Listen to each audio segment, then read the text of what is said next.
नमस्कार। भारत का ये जो प्रदेश है, भारत जो एक इतना बड़ा भूखंड है, ये विश्व में मंदिरों के लिए बहुत प्रसिद्ध है।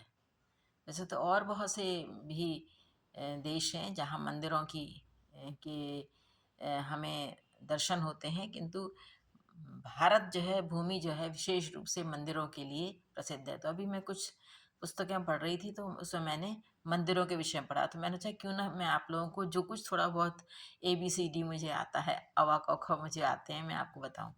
तो उसमें मैंने अमरकंटक, से नाम है, तो इसलिए मैंने कहा अमरकंटक से शुरू करते हैं। तो मैं थोड़ा सा बताऊंगी, बहुत लंबा वीडियो जाता तो आप लोग देखते नहीं हैं। तो चित्र तो मेरे पास नहीं है, जो मैंने अपना अध्ययन किया उसके आधार पे मैं बता रही हूँ।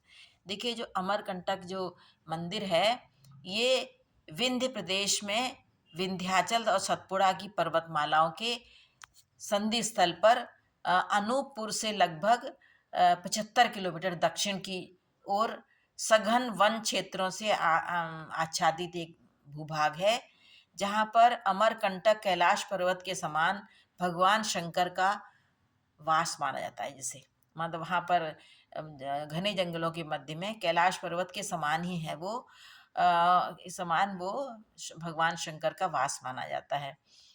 विद्वानों की मान्यता है कि अमरकंटक अमरकंठ का अभ्रंश है। मतलब पुकारने में अमरकंटक है, वैसे अमरकंठ शब्द है मूल रूप में। और यह एक पावन तीर्थ के रूप में इसकी ख्याति महादेव शिव के कारण हुई है। अन्य विद्वानों के अनुसार अमरकंटक का शाब्दिक अर्थ भयानक घोर वन है। तो कांटे मतलब बड़े बड़े, मतलब सघन वन वाला क्षेत्र।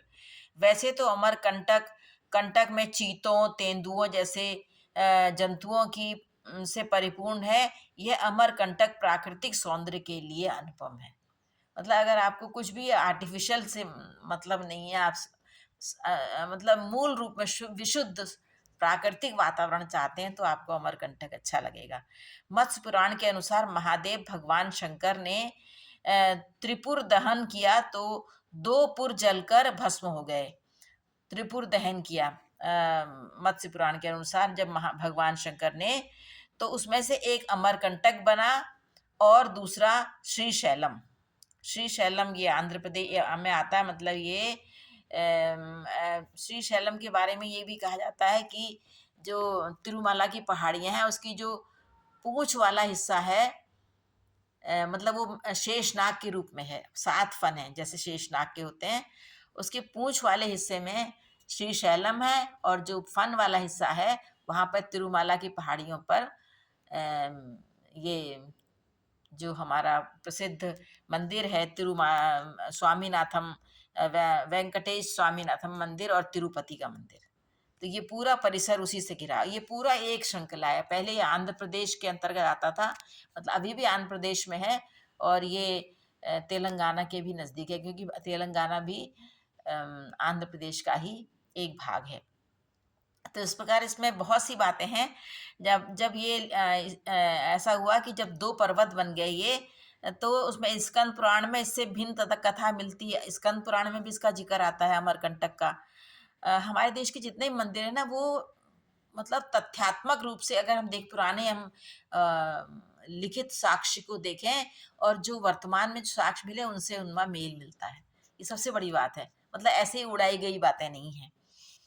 तो स्कंद पुराण में, मत्स्य पुराण का तो मैंने बताया आपको, स्कंद पुराण में इससे भिन्न कथा मिलती। वहां लिखा है कि पार्वती जी चौमासा आने पर, चतुर्मास होता ना, जो ये बरसात का समय, चौमासा आने पर अभी ये जो योग निद्रा से विष्णु भगवान उठे हैं 1 नवंबर को, जो एकादशी हुई थी, उससे पहले का पूरा समय जो है चौमासा कहलाता है। चौमासा आने पर हिमालय शिखर पर तपस्या करने चली गई। तब भगवान शंकर सब और पृथ्वी पर विचरण करने लगे कि भाई वो तो पृथ्वी, उनकी पत्नी तो वहां चली गई, तो वो विचरण करने लगे। घूमते हुए यमुना के तट पर पहुंचे।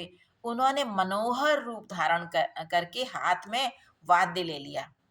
भगवान शंकर ने वाद्य ले लिया, और त्रिपुंडधारी एवं जटाधारी बन मुनियों के आश्रम में स्वच्छंद विचरण करते हुए वे मुनि पत्नियों को मोहित करने लगे। मतलब इतना सुंदर रूप उनका लगा कि मुनि पत्नियां तक उनसे मोहित हो गई। इस पर क्रुद्ध मुनियों ने उन्हें लिंग रूप में भगवान शंकर को लिंग रूप में होने का श्राप दिया। तो भगवान शिव वहां से बहुत दूर चले गए।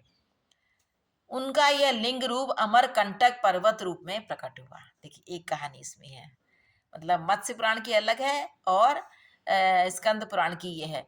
प्रकट हुआ और कलिंग देश के पीछे के अर्ध भाग में अमरकंटक है। कलिंग देश वही है ना जो अशोक के समय जिन्होंने जहाँ से अशोक का हृदय परिवर्तन हुआ और फिर वो मतलब अहिंसावादी हो गए। तो वो तो बहुत उस समय की बात है। तो अमर का ये और पुरानी है। अर्ध भाग में अमरकंटक और अमरकंटक का आम्रकूट नाम भी एक नाम इसका क्या है, आम्रकूट। तो इस प्रकार से ये जो कहानी अमरकंटक का तीर्थ है ये दर्शनीय तो है ही है और बहुत से रूप में ये हमें अनेक पौराणिक कथाओं की पुष्टि करता हुआ सा मिलता है। नर्मदा, सोन आदि पवित्र नदियों का ये उद्गम अमर कंटक से ही हुआ। कौन कौन सी नदियां यहाँ से निकलती हैं? नर्मदा, सोन आदि नदियां निकलती हैं। नर्मदा मेकल पर्वत पर अमरकंटक नामक ग्राम के एक कुंड से निकलती है। मेकल पर्वत पर अमरकंटक नाम की एक कुंड से निकलती है। फलतः नर्मदा मेकल कन्यका के नाम से प्रसिद्ध हुई। मेकल कन्यका मतलब मेकल कन्या। उसके उद्गम स्थान पर एक नाम सोम भी है। इस कारण नर्मदा का एक नाम सोमोद्भवा भी है। नर्मदा का एक नाम सोमोद्भवा भी है।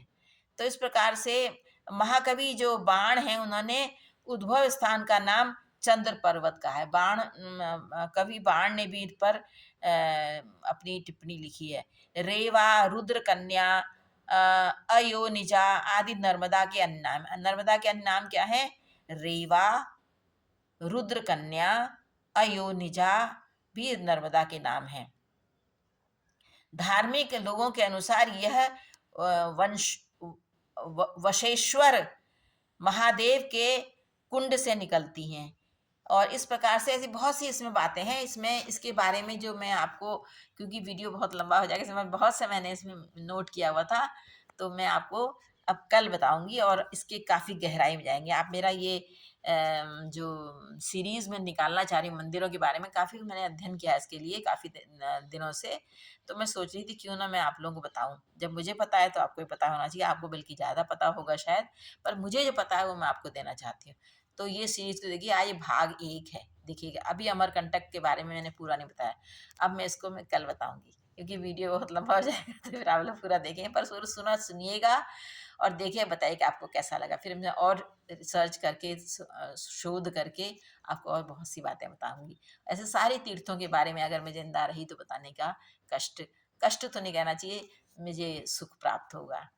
अब बताइए कैसा लगे। आप मेरे चैनल को ज़रूर देखिएगा और सब्सक्राइब कीजिएगा और उसमें बताइएगा इसमें क्या कमियां हैं। अगर मैं कुछ अशुद्ध बताऊं, अशुद्ध बोलूं, तो उसके विषय में भी अवश्य मुझे सूचित करिएगा। और अच्छी या बुरी जैसी टिप्पणी आप करना चाहें कर सकते हैं, आप स्वतंत्र हैं। लाइक डिसलाइक जो भी करें, पर मेरे चैनल को अगर अभी तक अगर यदि आपने सब्सक्राइब नहीं किया तो प्लीज़ करें। नमस्कार।